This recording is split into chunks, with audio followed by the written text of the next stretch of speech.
esteemed guest here today, Dr. Julian Hottinger. So before we get started, just wanted to say a few words about who Julian is and his extensive career. So he is a senior mediator who is affiliated with the Human Security Division of the Swiss Federal Department of Foreign Affairs. And Julian's journey in conflict resolution began after earning his PhD in political science from the University of Lausanne. And he honed his skills as an international conflict mediator at esteemed institutions such as the Canadian International Institute for Applied Negotiations and the Lester Pearson Peacekeeping Center in Canada. And throughout his extensive peacebuilding career, Julian has served as an expert and a consultant on numerous projects spanning various conflict zones, including Afghanistan, Cambodia, Nicaragua, Northern Ireland, Rwanda, Sri Lanka, just to name a few. And his extensive engagements include directing workshops for constitutional think tanks, participating in ceasefire agreements, and contributing to peace negotiations between warring factions in Sudan, Somalia, Darfur, Uganda, Syria, and more, of course.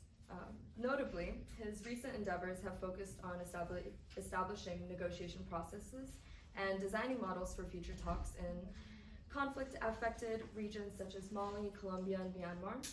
And he's also collaborated very closely with the United Nations, including with the offices of former JSR Lakhdar Brahimi and current Special Envoy Staffan Domingo de Mistura on the Syrian crisis.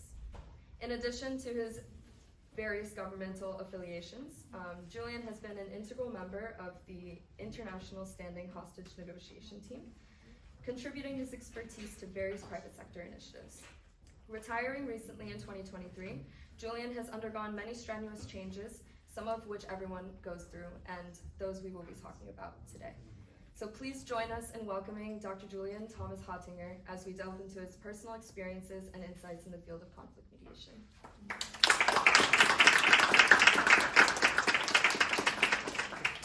So, Julian, it's really nice to have you here. And what we wanted to make this event about is having to be able to talk about these human aspects of peace building, which we have spoken about have not been given the time and effort in a lot of events like these. And so I wanted to start off by talking about your career and then moving on into the strenuous challenges and the issues you might have faced in your home or personal life. So let's start with your extensive career, as we just mentioned. So throughout this career with the Swiss government, you've navigated complex political pressures while mediating various conflicts.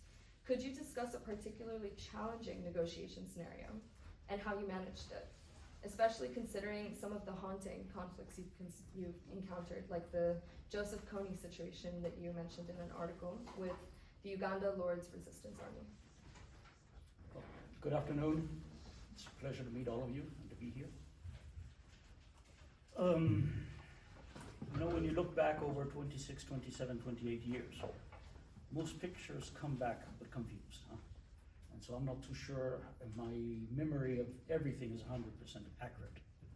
But in general, I'd say those cases I remember the best are those cases where the parties found themselves in a negotiation process, but not 100% convinced that they were at the right place and doing the right thing. And usually those are those cases that become the hardest, are the ones where you really have to struggle so as to be able to do something. And it's due to the fact that the world of mediation has changed so much. When I was trained back in the 80s, the idea was to say, you work on security. And if you get the security issues in place, then you'll look at the political, social, economical issues that have to be dealt with. And so we had a kind of a structure where it was first security, and then the rest followed to a certain extent. And this is going to start changing, I'd say, in 1996, 1997, or 1998, where quite often mediation was pushed into processes, could I say, where you found yourself not only having to mediate, but you're mediating with people who probably weren't convinced that mediation is what they needed right now. And that made it much more difficult to do. So you're going into processes with people who weren't 100% convinced. At the same time, you probably didn't have the security prerequisites you needed, not for yourself or for the process, but just, the fighting was taking place while you were starting to negotiate. And at the same time, the issues, to what extent were they political, were they social or economical, and what would be the viable alternatives that existed remain to be seen. So I mean, if you put all of this together, I'd say there's really 3 cases where I'd say were the hardest, and to a certain extent I still have vivid memories of them. One was the one you mentioned, the Lord's Resistance Army with Joseph Kony, where Joseph Kony himself was in his own logic. He was convinced he has a direct line to the Lord, and that he's following the principles or fundamental principles of the 10 Commandments. And to a certain extent, an extremely smart person, very, very cunning, I'd say, but at the same time just didn't understand the world outside of his own universe. And the gap was so big that to an extent he was talking of certain things where we had common vocabulary and common language, but we weren't thinking the same things. And this was a huge problem, huge problem. And then to what extent did he really want to negotiate? To what extent was he looking for something else? Because you remember he had been indicted by the International Criminal Court. And this was weighing on him to a certain extent. And of course, we were willing to negotiate, but saying we couldn't do anything about those indictments. We can't lift indictments that come out of the International Criminal Court. Simple as that. And so it was really a push-pull where, more than anything else, I found myself, and my colleagues, we found ourselves trying to explain how the LRA was perceived abroad, and to a certain extent how there was a world who didn't understand him, even though he did believe that if he could explain his cause, he would be understood. And so that was something that was difficult. And we negotiated for about 3 years. We managed to get a document together, thanks to the people who were around Joseph Kony to a certain extent, and probably had a bit more of a pragmatic, realistic vision, I'd say, or better understanding of that outside world. But then when it was the 6th of April that he was supposed to come to Juba and sign, he just didn't show up. And the whole thing flattered.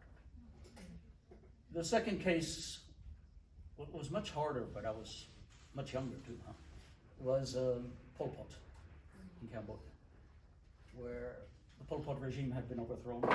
The Vietnamese had militarily occupied the country, and Cambodia was going to be put under a 10-year mandate with the United Nations. And the Khmer Rouge had concentrated themselves in an area up on the northern coast, if you want to have the northern border, of Cambodia, not the coast, the border. And they were concentrated up there, and well, there wasn't much to negotiate. They had killed roughly 3 million people, created massive massacres. They believed in creating of a new human being, a new scientific socialist human being, as they used to call it. And to a certain extent, what could you negotiate with these people? Cambodians didn't want them anymore. It was quite clear that the Vietnamese were not going to let them come back to power. The United Nations had to find a solution to get us out of this dire situation we were in. And at the same time, I'd say Pol Pot, who wasn't in the best of health, he already had a cancer of the prostate, was probably under heavy medication and to a certain extent just in his own world. And here the struggle was more than anything else trying to communicate with these people. We had a working group, I remember, of 66. I never knew why 66, but there were 66 people. And every day we'd sit down, and the idea was to have a discussion and a debate. These guys wouldn't talk to us. They'd sit there. They'd come at 8:15, sit down, look at us, or look past us. They never really looked for eye contact. They never looked past us and we'd talk. So I started talking. I'd talk. To tell the truth, I don't remember much about what I used to talk, but I did it. And I started noticing that from the 66, there were less and less people coming. And I thought, well, they're just fed up, They found something else to do, or they're living something else. And no, basically what was happening was they were killing themselves. And slowly the group was shrinking. And I'd say about 6 months into all of this, meeting nearly on a daily basis, 6 days a week. After about 6 months of all of this, we just talking. I once noticed that there was a gentleman to my left who kind of looked at me in the eye for the first time, no one had ever looked at me in the eye. That used to always surprise me. I don't know if you know what it is to sit and talk with someone who doesn't look at you. Is one thing, but when you've got 66 people who are not looking at you, I can assure you it's intimidating, not to say more. He finally one flickered and he looked at me, and he said, we've been listening to you, and you're starting to repeat yourself. They got up, left, and they never came back. So I mean, these are cases where we're talking of the extreme of the extreme. And of course, the issue what's behind this is this question that I don't think any of us really have an answer to it, is can everything be negotiated? Can everything be mediated? And is there always space for dialogue? And I'll put a question mark behind this, because I really don't know if I can answer this question or not. Right. And then probably the third case was the Dayton Agreement for Bosnia, where I had a very marginal role. I was not in main negotiations in any way, which were taking place in the United States. I was in a marginal role helping, to a certain extent, accommodate some of the parties that would be in the negotiations. And it was to see how, if the process isn't voluntarily enough, how do you make it voluntary so that you do get something? You see?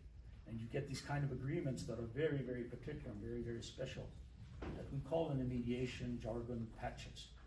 It's when the situation is so dire and so desperate, what you do is you put in something that is not definitive. It won't hold forever. It'll hold for 10, 15, 20, 25 years.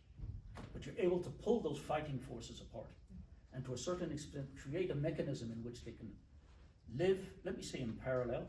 It's as if it's pillars and they're living in parallel and trying to a certain extent live or move on with the hope that the next generation will be able to fulfill that space that was fulfilled. I mean, that sounds like a very, very strenuous experience in all three of the cases. And I actually wanted to touch on one thing you mentioned about the changing nature of mediation processes. You mentioned just between the 80s and the 90s, how much these things have changed. How did these processes change from the beginning of your career till 2023, the end of your career? And what do you consider to be your biggest successes in adapting to these changes throughout your career? Changes, you come into something, and the way we were trained was that we were trained, if you want to know how to negotiate. But that doesn't mean you know how to negotiate. You still got to learn how to do it. And what you usually do, used to be the case in Canada in the past, is they had a mentoring program that accompanied you. So what happened was you finished your training and then you were with someone who was more experienced, if you want to, and you kind of, got your experience there, working with someone else. So really those first three years, I was convinced, I was going to change the world. And to a certain extent, of course, I didn't change the world. And I realized after a year and a half what a terrible mediator I was, not to say the worst. I was probably even at some moment looking at different job offers elsewhere to say I probably should do something else before I make a bigger mess of this than what it is. And then it grows, you grow into it. You grow into it. But it doesn't come automatically. You don't walk out of your training and into a job and automatically it comes. So I'd say those 3 years were probably the hardest in that sense. Where in between the theory and pragmatic reality, how do you put them together? And at the same time, who are you and what are you doing and are you doing the right things? As I can say, I managed to do every wrong thing you can do. I managed to do it without any difficulty. I had a bit more difficulty doing the right things, but then it did slowly come in, you see. And then you kind of, before you realize it, 10 years has gone by, 15 years has gone by, 20 years have gone by, 30 years have gone by. The processes were much more technical up to the 90s. I have to put it somehow. I'm trying to frame it in the clearest way. They were much more technical, and the mediators had a heavy word to say, you see. And it was through those techniques and those skills that we were able to work on the cases with a very, very pre-established format. As I was saying before, security comes first, then if we get the security in, it means there is some seriousness and we can carry our process forward in whatever areas it has to cover, depending on the nature of the conflict. Then we slip at the end of the Cold War into a more ambiguous area where mediators still have their word to say, I'd say, on the process and the techniques, but don't have much influence on the political decisions that are taken. And this is where you have to be careful. Processes, especially when we're talking of political processes, there's a high level of politics. A high level. Huh? Don't think the politics are forgotten in the name of that process that has to be established and that peace we're looking for. No. It's doing politics with wanting to obtain peace. And to a certain extent there you see that political decisions become much, much more important and the technical decisions a bit less. Or you have more difficulty in getting them into place or being able to use them in the way they do have to be used. So you see the slow trend that slips. And then somewhere we get caught into this final dynamic, what's this third stage I talk about, which is this issue about when we don't know what to do, we mediate. But then to what extent is it successful, is it helpful, does it work or not, remains to be seen. And this is sometimes the difficulty. People will say to you, yes, but listen, there are cases where they've been through 30 processes and the situation isn't any better. But the problem is, more than anything else, was it the right process? Was it the right moment? Was there a will to really address those fundamental issues that were tearing society apart, our societies apart? And to what extent was there will to accept a solution that probably wasn't that solution that certain wanted or envisaged? And this is where the difficulty is sometimes. And so, like you mentioned, that the political pressures of these types of mediation situations are sometimes even more important to recognize than the actual processes themselves. So in today's age, like with very, very highly politicized conflicts such as Gaza or Ukraine or Sudan, like we also have a very fragmentized media approach, and so we have regular civilians putting pressure on political governments and all of the other political processes that are happening. In the early stages of your career, did not having civilian support, or I guess the question is more, did civilians still intervene with conflicts, and were there still the same amount of mass protests, and did you still see disinformation being spread about these conflicts and the negotiation processes, and how did that make your job easier or harder in your earlier stages of your career compared to the later stages? Yes, so there's always been easy moments and hard moments. Huh? Don't see any process as being an easy one. It's always been ups and downs. Huh? I'd say what has drastically changed is the way information is built, the way information is distributed to a certain extent, and the way information is perceived, read, and understood. There, it's two worlds apart. We're not looking at the same thing. But then, massive protests, intervention or participation of civil society, groups of all sorts that do come about have always existed. It's probably the way things are done that have changed differently. And what is, it's probably shrinking more and more are those time spans that we need. I mean, Sudan, huh? The CPA, what's the Comprehensive Peace Agreement of 2005. When we started that negotiation, or when that negotiation was started, you were given 6 months. Well, it took us 5 years. So I mean, somewhere, there's this issue, and it's always a problem in processes. Huh?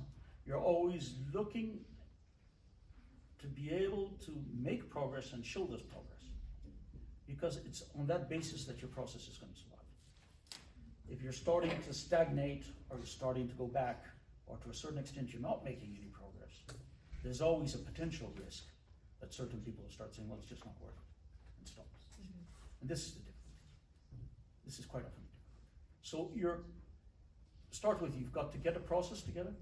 Second of all, you've got to convince people that it can be done, quite often within the international community. Then there's the element of saying, well, once we're starting the process, how do we get it moving, and how do we make it move forward to the extent that it's seen as valid and to a certain extent can come to something. And today, you just don't find the money for processing. You'll find some money. You'll be able to kick off 3 months, 6 months. But there are cases where you know you need 4 times that time and you just don't have the financing. So then it's going to be a question of constantly trying to make progress, but at the same time constantly trying to find the financing you would need for the process. And then if you get the agreement, there's still the whole phase of implementation that comes out.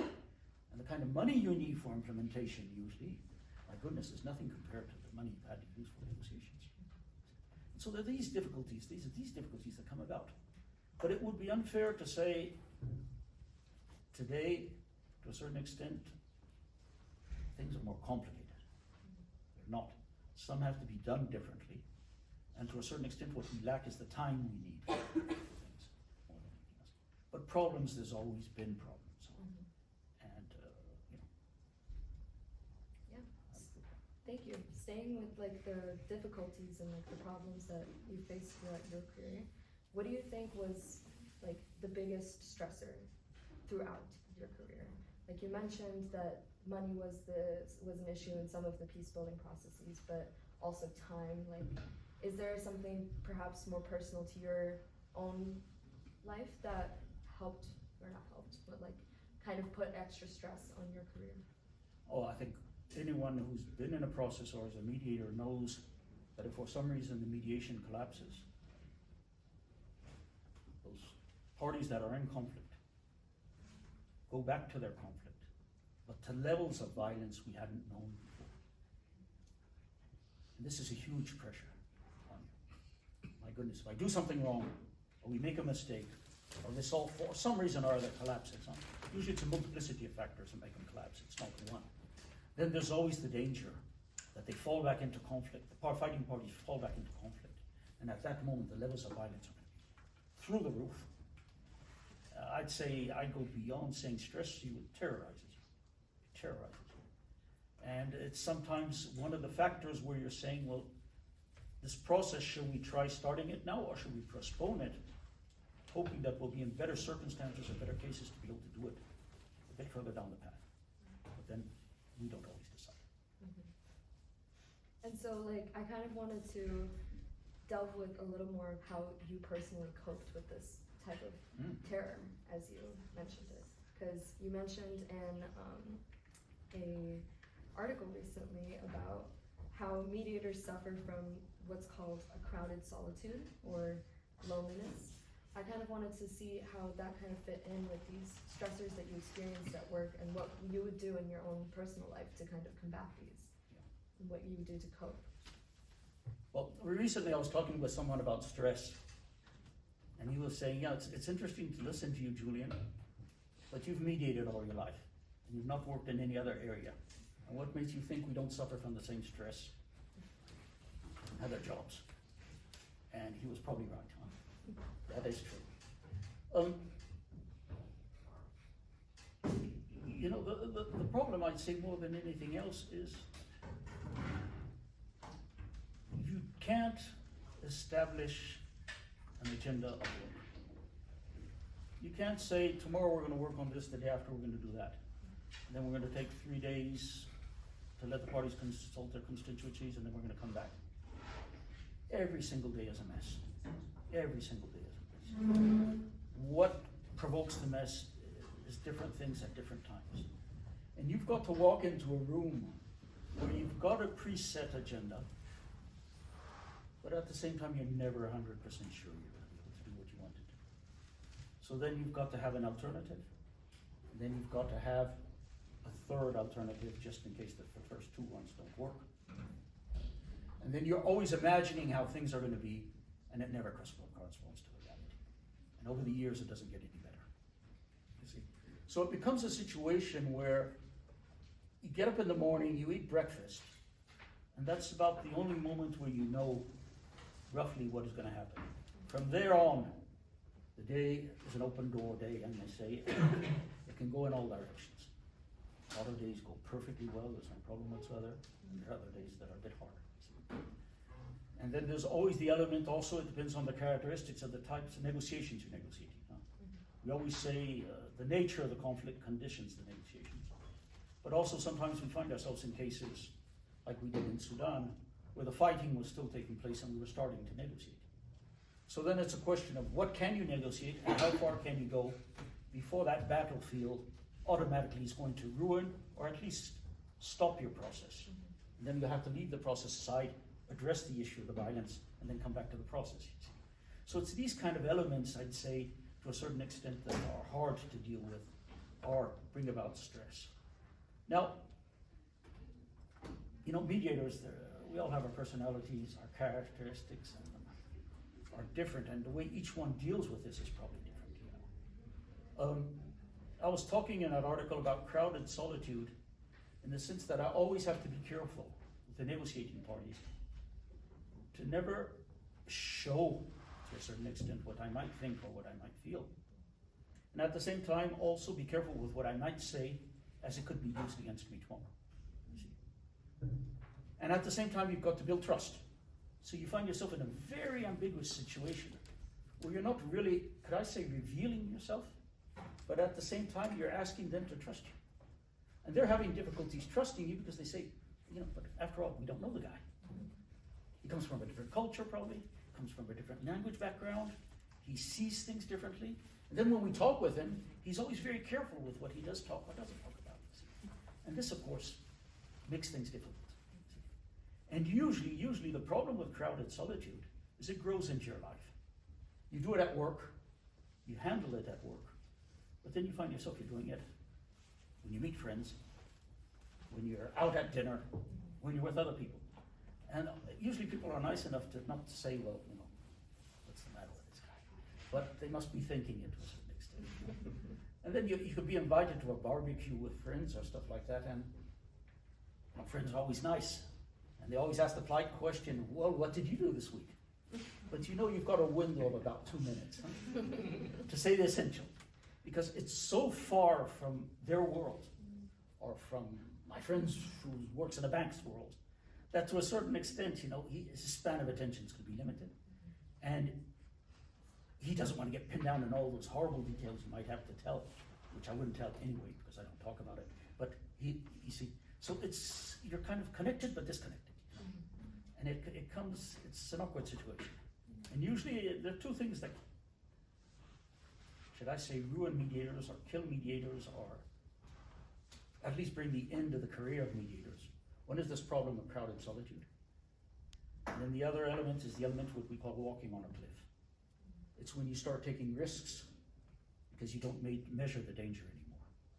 You've lived with it so long that you don't feel it. You're numb. And you have a tendency sometimes of pushing too hard or pushing the parties. The parties are resisting, but it's not because they want to resist and they have nothing better to do. It's because there's some problems that they haven't probably mentioned yet that still have to be solved, and because they haven't been solved, they'd be taking too big a risk if they did take that decision that day, for example. And this is really the two elements what wear out mediators the most, apart from the hectic life, traveling and leaving, and you're gone for 5 days and you're gone for 15, then you get back and you've barely opened your suitcase and you've got to jump on a plane and go somewhere else. All those back-to-back missions. Jorg Stein, who's sitting right there, and I have had to do a couple in the last 2 or 3 years where we were flying back home and we thought we were coming home. And we got as far as the airport in Zurich, and off we had to go somewhere else, you see. And so those are hard ones, you see. You're getting out of a context, you don't even have time to breathe or to think what you've been through. Okay, well, we've been in Mozambique, it was, huh? We were in Mozambique. We've done this, we've done that. I want to think through things, but I don't have the time. And wumbo, we're off to somewhere else. How did you manage to balance your professional work life and your life, your home life, your personal life, going to barbecues with friends? How did you manage to balance all of that? Well, I always knew it would end one day. But the question was, would it end one day and would I still be alive? Or will it end without me? That idea. No. I mean, it's hard. It is hard. And the way you do it is you try to create what we call a safe space. I mean, I'm terrible, huh? I can spend hours reading publicity. It doesn't bother me at all, you know. But I know what I'm doing. I'm escaping the reality I'm sitting in. That's what I'm doing. And so I'll read publicity about BMW cars, about anything. Tell truth, I have no interest in cars. I can't even tell one car from the other when I look at it. But you know, it's a way of escaping. And I've always been very attentive, never to read a book about the country I'm working on when I'm there. When I'm there. Never. I'll read anything, huh? Anything. It doesn't matter what I can get my hands on. But nothing of that. And it's a way you escape. And it's through reading that you manage to escape a terrible lot. And sometimes we forget it, huh? Because it lets your imagination work, it lets it float. And at the same time, it assimilates to a certain extent all of those fears and what's in the background of your brain, if you want to. And you can nourish what you're reading and imagine how you want to, what you are reading. What's very difficult to do if you're captured by an image or by something else to a certain extent. So it's always having a safe space. Always recognizing, to a certain extent, even though I wasn't that good at it, when you're tired. I've always tried to say 6 hours minimum. Great if I'm at 8 or 9 hours. And then it's always the issue, to a certain extent, of at a certain moment, if you really felt you couldn't go any further, do it anymore. Not do it. That's an insane life, I'm not going to lie. Yeah. Like, But just even being a master's student and balancing studying and work, like, I feel like I'm losing my mind. I'm not sure how you did it, but it's impressive, truly. And what does like your family think when you're going on these back-to-back trips? Because I know my mom tries to call me every day, and when I don't answer, she gets a little mad. you usually don't talk much about work. Be it with my sisters, my parents, other members of the family if you want to. And they know where you are, but then you don't talk much. What is the use? We were negotiating and we had to decide if there should be a presidential system or some form of a parliamentary system. And Mohammed was against it, and Al-Farid wanted a half president, but then he wanted a parliamentary system. No, just keep it to yourself. Keep it to yourself. And also, see, the problem you've got is when you talk about things, you consolidate them. But if you let them float in your mind, and you listen and you rethink, sometimes new ideas or alternatives pop out. And you're not conditioning yourself by saying, because I've talked about it, I've thought through it, and to a certain extent, the only alternative possible is this. Because at the end of the day, what mediators have to do is they've got to generate alternatives. That's what they have to do. They've got to be able to say, well, listen, we can probably solve this problem differently. And the differently, what does it look like? Well, you know, then this is where the debate takes place. What you're trying to do is you're trying to draw them into some common ground, if I may say so, or what we call a zopa. It's a zone of possible agreement. But then let them seal their final agreement in whatever way they want to and how they think is best. And it's interesting that you say that, like, you try not to talk to people about the issues that you're going through, because I think in this day and age, like, we're very much keen on like going to therapy, talking about your problems, telling people how you're feeling about what you're feeling, because that's a way to kind of get it out and sort of move past it. But you're saying that if you kind of rethink it, you become a better mediator for some reason, because you're finding these new alternatives. And I wanted to kind of ask like how that kind of relayed after your retirement, because now we're seeing like many conflicts unfolding, but unfortunately there's nothing much that you can do personally about it. Are you like itching to get back into mediation? No. No. At the end of my career, I was what they call the silverback, huh? You don't have 1,000 mediators who've done 29, 30 years of mediation. There are some, huh? I'm not the only one, but there are a few. Most people do 10, 15 years and then move on with their lives, as we say. So in that sense, I was starting to realize in the last 3 years, I was tired. That was the first thing. Second element, to a certain extent, was I probably wasn't always listening enough or properly. And then the third element was this element where you're restless with yourself. You don't sleep well enough. To a certain extent, you've got these huge nightmares. And nightmares is something you've got to handle if you can. If you can't handle them, they overtake you.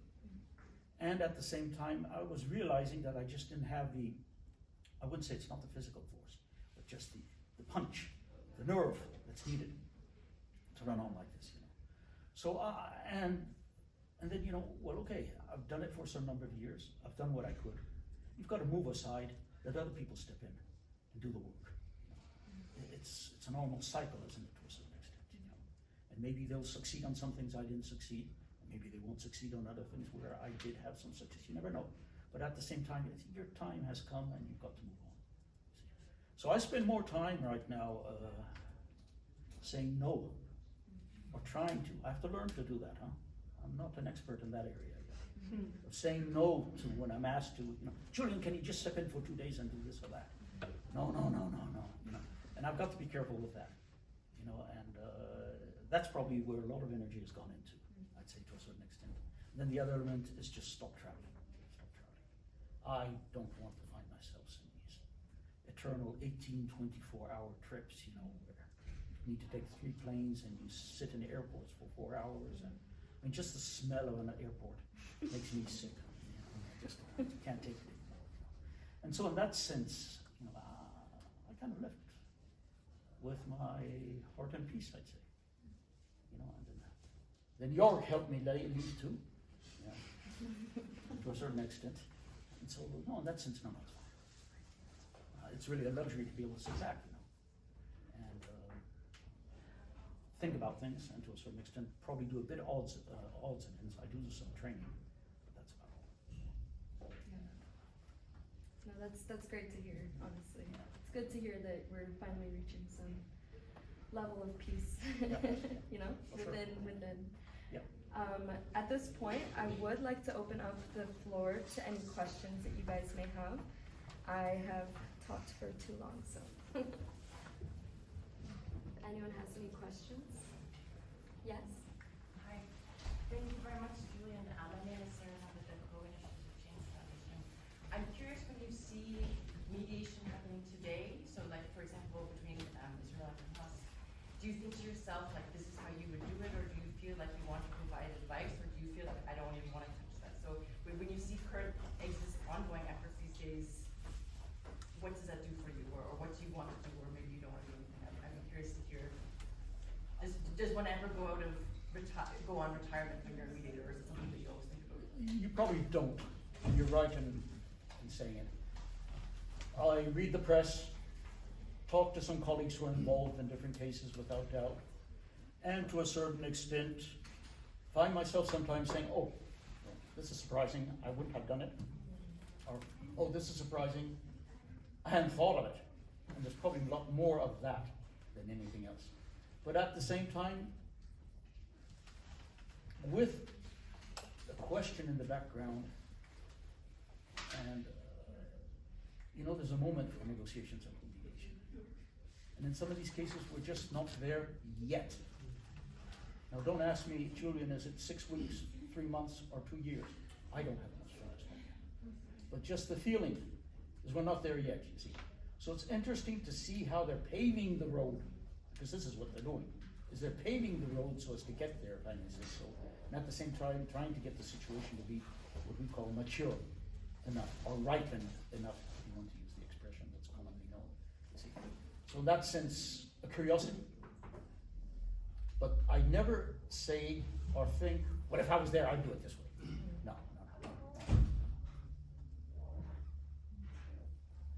I hope I did answer your question.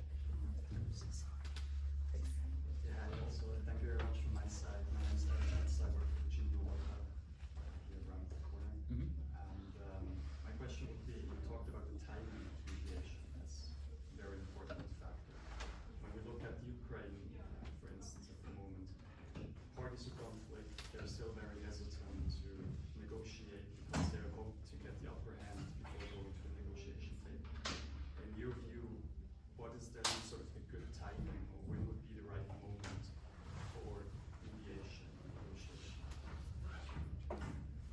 Okay, well, Ukraine, if you watch attentively, we find ourselves in a situation where they're still giving priority to the battlefield, if I may say so. But at the same time, conscious at some moment they're going to have to sit down. How are they going to sit down? What are they going to talk about? When are they going to do it? Remains to be seen. But the major advantage we've got in this precise situation is some preparation is being done. And this is extremely important. Now, how will all of this roll into something remains to be seen. Without doubt.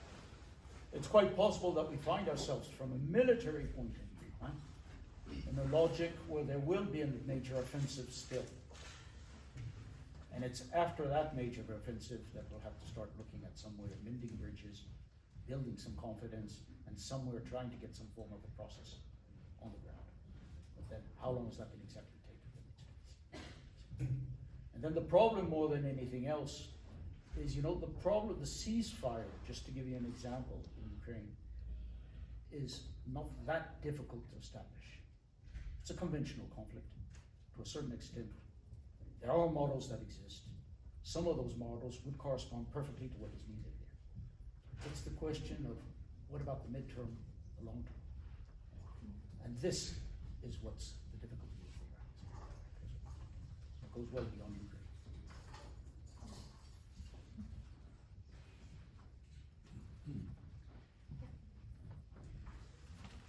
Thank you, Julian. It's always a privilege to listen to you. I was curious, just as this series is titled Inspiring the Next Generation of Peacemakers, what advice you might have for mediators coming into the field now, sort of entry points, but also kind of what words of wisdom would you suggest they take forward in the early years of their careers?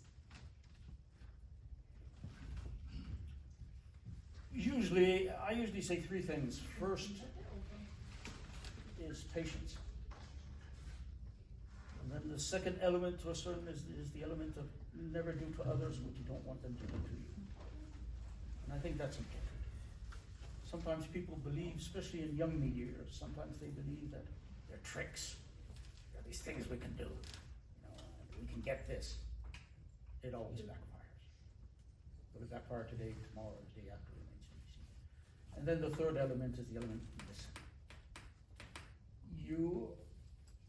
I don't know if I'm the same generation or not. We're trained to listen, but while we're listening, we're already thinking what we're going to answer. And because we do this, we don't listen properly.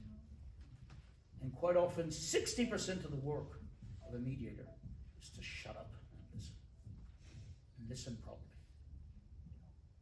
And it's through the listening that you get to understand what's really going on, what's happening, what the actors are thinking, and to a certain extent, where there might be those soft points that you could start working on from one point or the other.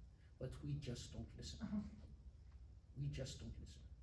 And if you follow a newsreel or an interview on the radio today, Did you turn me around? the talking is constant.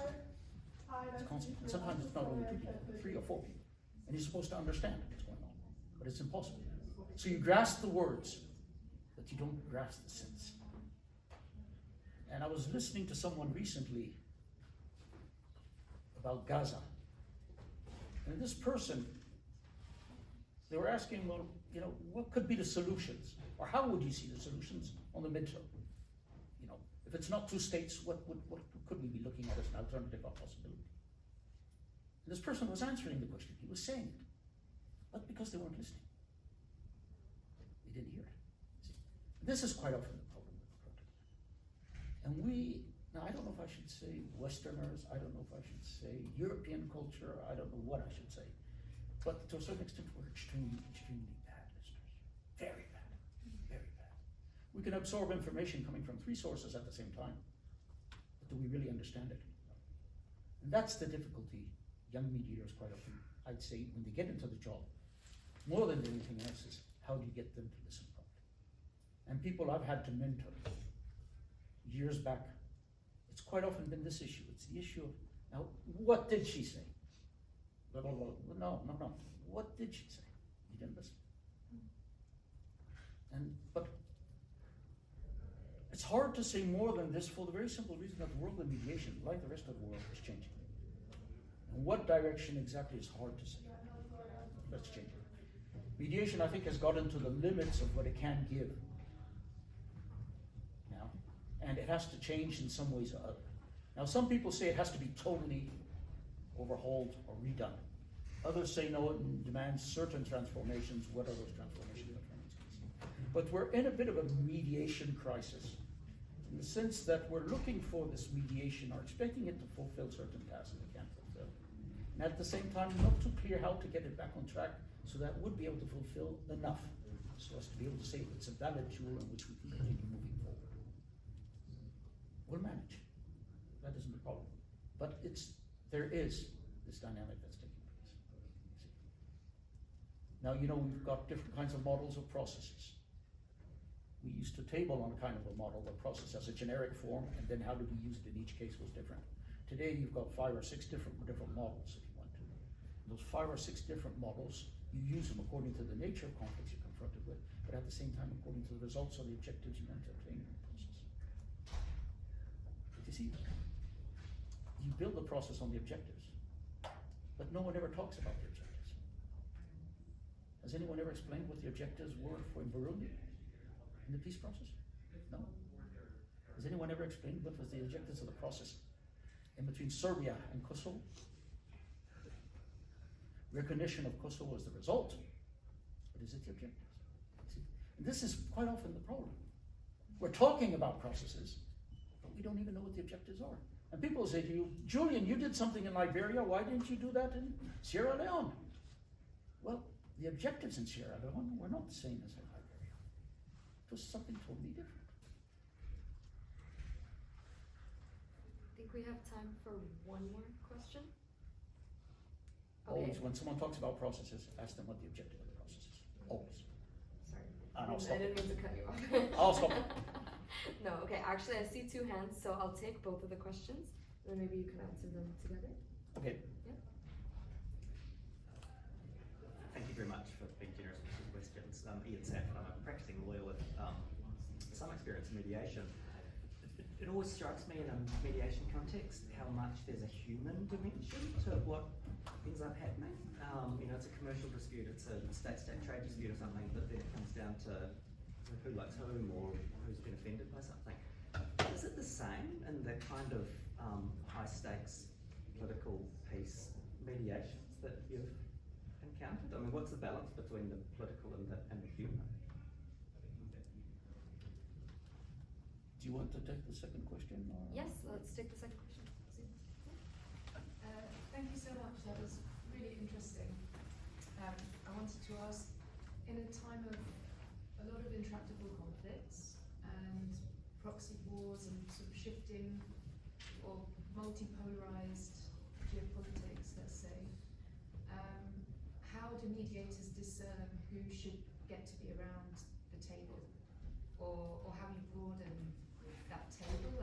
What kind of discernment do you have around that kind of decision making, especially when there are lots of different priorities or different objectives at play?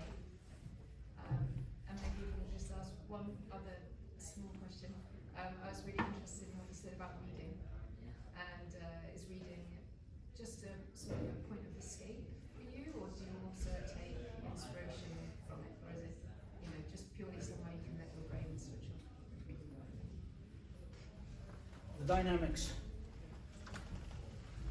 You know, it's quite often the parties don't really choose their mediators, huh?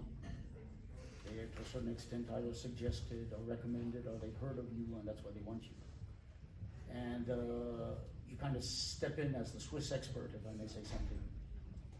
They don't know much about you, if anything. And with time, of course, there's a human relation that establishes itself and a personal relation, without doubt. What can be relatively strong.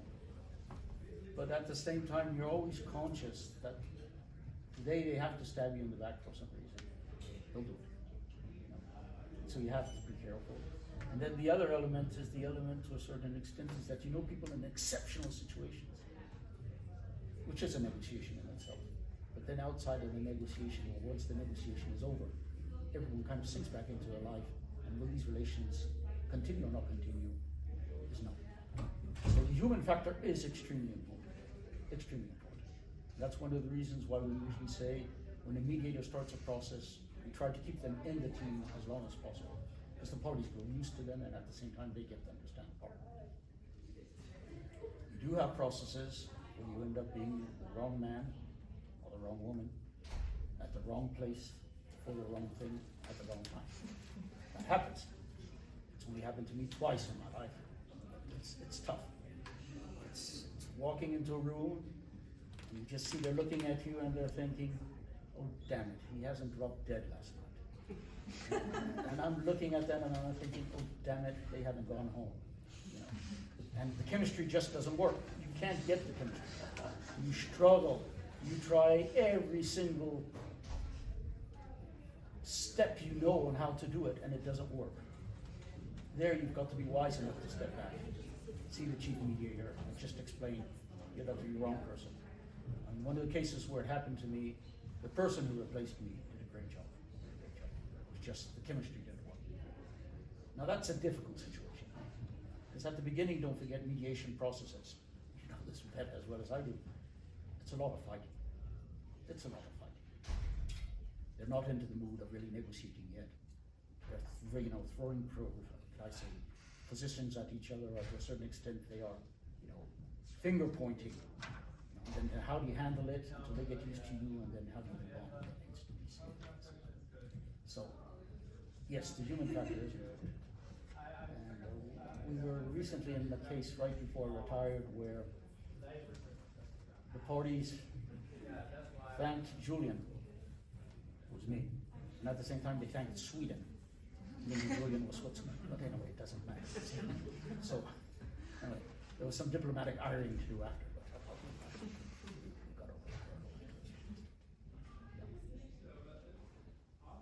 The two other questions.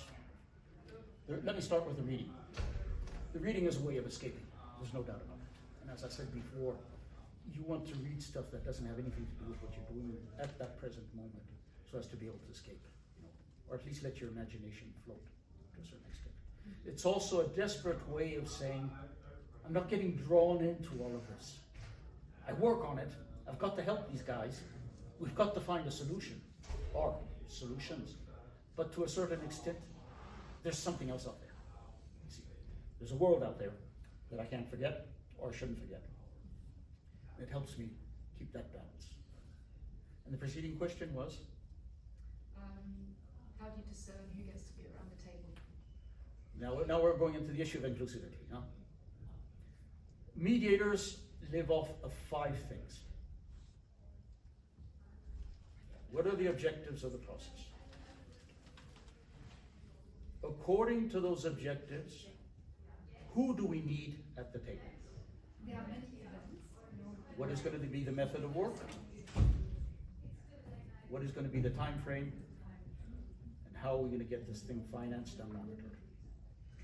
Those are the 5 things. If you say to a mediator, process, she or he automatically thinks of these 5 things and will be looking for them. Objectives, participation according to the objectives, method of work, the time frames, and then finally financing and monitoring. According to the objectives, we establish what we call a pragmatic inclusivity. Now, some people, if they hear this, they're going to jump. But it's what's done. And we aim for an inclusivity that's above the pragmatic level. But can we get it or not remains to be seen. Sometimes we have to start with an inclusivity that's below that pragmatic line, but we're conscious that, or we hope to be able to build inclusivity as we move forward. That is, the inclusivity on day 1 is not going to be the same inclusivity it will be 6 months down the road or 9 months down the road. And then in processes today, what you do is, according to what you're dealing with, you vary the inclusivity. There are certain subjects. There's no use in just talking with the fighting parties about it. You've got to bring civil society on board. You probably have to bring religious leaders on board. You probably have to bring representatives of different communities on board, depending on what you're talking, because the parties themselves don't have enough legitimacy as to be able to do it by themselves. So it's a huge topic, extremely difficult to deal with, and to a certain extent, sometimes it's what makes processes so difficult to start. It's not what would be the agenda. It's not what has to be dealt with. It's the issue of, can we get everyone we need on board? and how can we get it to work?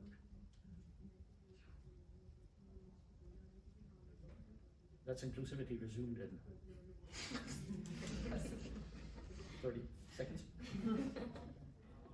That's probably a sin, excuse me.